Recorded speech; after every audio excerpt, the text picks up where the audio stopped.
അവരുടെ ജീവനാണ് ഗ്ലോബൽ എക്കോണമിനെക്കാട്ടും വലുത്.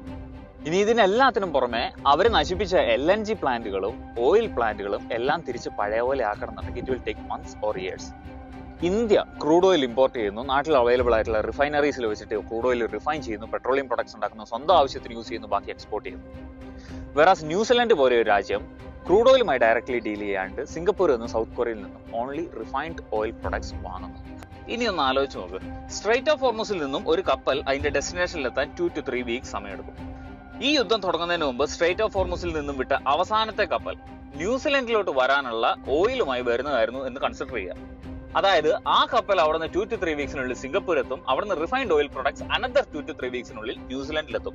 അതായത് തിയററ്റിക്കലി അടുത്ത 6 ആഴ്ചത്തേക്ക് സപ്ലൈ മുടങ്ങത്തില്ല എന്ന അർത്ഥം. പക്ഷേ ഇൻ റിയാലിറ്റി അത് അങ്ങനെയല്ല.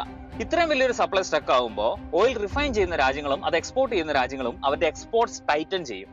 അവർ ഹൈ കൺസംഷൻ കൺട്രീസിനെ പ്രയോറിറ്റൈസ് ചെയ്യും, ഗ്ലോബൽ എക്കോണമിയിൽ ഒരു ഇമ്പാക്ട് ഉണ്ടാക്കാൻ സാധ്യതയുള്ള രാജ്യങ്ങളെ പ്രയോറിറ്റൈസ് ചെയ്യും, സ്വന്തം രാജ്യത്തിന് വേണ്ടി മാക്സിമം മാറ്റിവെക്കും.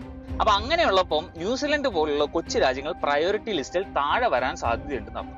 അങ്ങനെയാണെങ്കിൽ മുൻപ് every 2 to 3 days refined oil പ്രൊഡക്ട്സിന്റെ ഓരോ ഷിപ്മെന്റ് ന്യൂസിലൻഡിൽ വരാറുണ്ടായിരുന്നെങ്കിൽ ഇനി അത്